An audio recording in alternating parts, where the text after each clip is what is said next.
جب تجھے یاد کر لیا صبح مہک مہک اٹھی، جب تیرا غم جگا لیا رات مچل مچل گئی.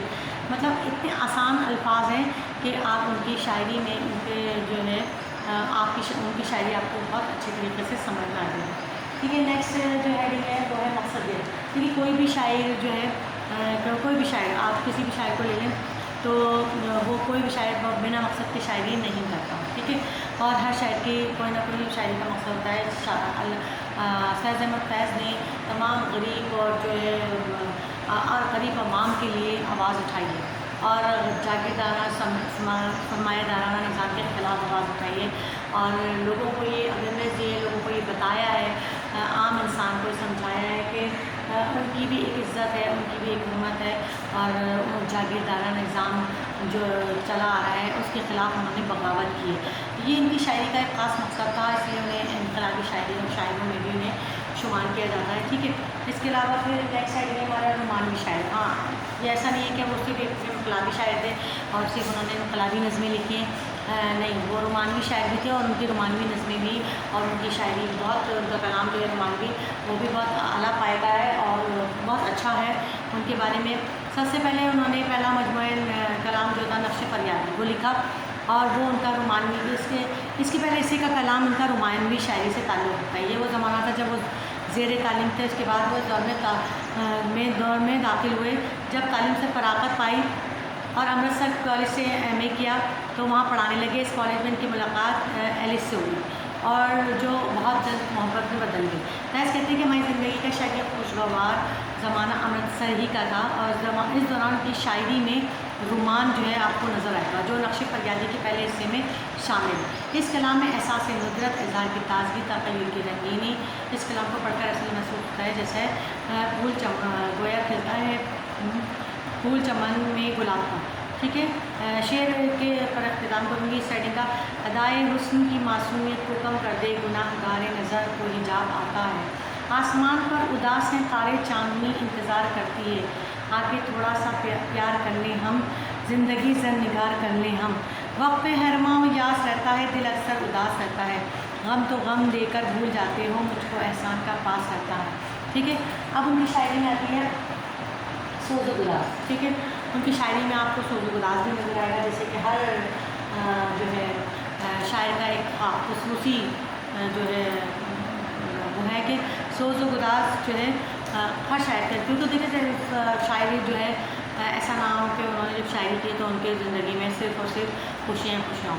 ٹھیک ہے. غم بھی ان کی شاعری میں نظر آتا ہے اور جب ہی شاعری پروان چڑھتی ہے جب اس میں غم جو ہے غم کی جھلک ہوتی ہے اور غم جو ہے بہت خوبصورتی سے بیان ہوتا ہے. اسی طرح فیض احمد فیض نے بھی اپنی شاعری میں جو ہے سوز و گداز کو بیان کیا ہے. ٹھیک. اچھا. اس کے علاوہ جو ہے نیکسٹ رائٹنگ جو ہے ہمارے پاس کیا ہے؟ اشارے اور کنائیں. ٹھیک ہے. اشارے کنائیں. فیض احمد فیض اشارے کنائیں میں بات کرتے ہیں، یعنی کہ اپنی بات کو اشارے اور کنائیں کے ذریعے واضح کرنا، سیدھے سیدھے لفظوں میں بیان نہ کرنا. تو یہ فیض احمد فیض کی شاعری کا خاصا حصہ ہے. اور انہوں نے وطن کے پھولوں کو متحرک استاروں میں ہمارے وطن کے پھولوں کی خوشبو ہے. ان کی شاعری میں تیرگی کا استعارہ بار بار آتا ہے. ان کے خیالات میں سچائیوں اور جمہوری حقیقتوں کی چمک ہے جن سے ہماری قوم کے عظیم مقصد دل کی روشن ہے. ہماری سماجی انصاف و اشتراکی نظام ان کا محبوب ہے. ٹھیک ہے. اب ان کی شاعری میں اشارے کنائیں کس طرح سے آئے ہیں یہ دیکھا اس شعر کے ذریعے واضح ہو جائے گا. نہ پوچھ جب سے تیرا انتظار کتنا ہے کہ جن دنوں سے مجھے تیرا انتظار نہیں. تیرا ہی عکس ان اجمی بہاروں میں جو تیرے لبوں تیرے بازو تیرا کنار نہیں. ٹھیک ہے. ان اشعار میں ظاہر محبوب کی بات کرتے ہیں مگر اصل مخاطب ان کا اشتراکی نظام ہے. جیل کی چار دیواری ان کا قفس ہے. ٹھیک ہے. ان کا ملک، ان کا وطن گلشن گلستان چمن ہے. چمن یہ غارت گل چی سے جانے کیا گزری، قفس سے آج صبا بے قرار گزری. یوں بہار آئی ہے امسال کی گلشن میں، صبا پوچھتی ہے کہ گزر اس بار کر دوں یا نہ کروں. دوستوں اس چشم و لب کی کچھ کہو جس کے بغیر گلستان کی بات رنگین ہے نہ مہکانے کا کام.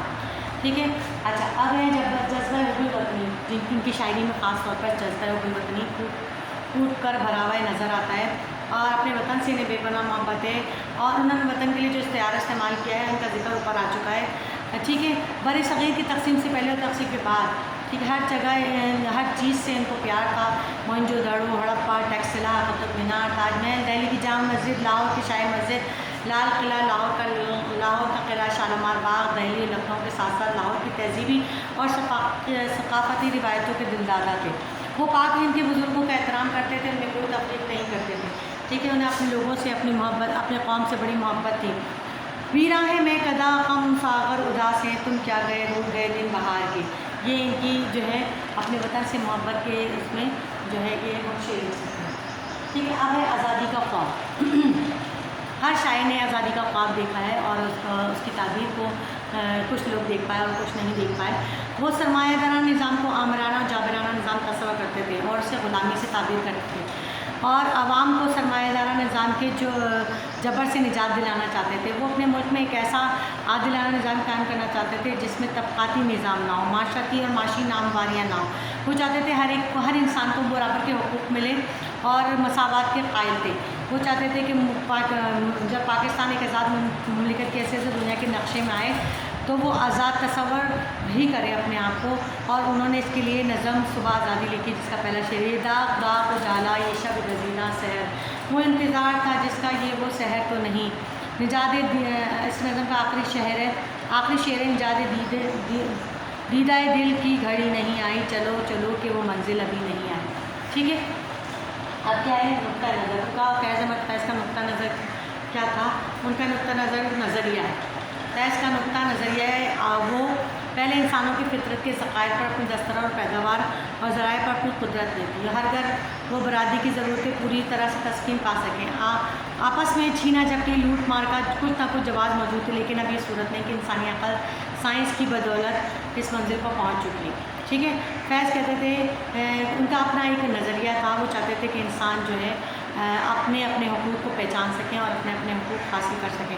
فیض نے ماسکو میں عالمی لینن امن ایوارڈ حاصل کیا اور وہاں پر انہوں نے جو ہے اپنا نقطہ نظر اس طرح سے واضح کیا۔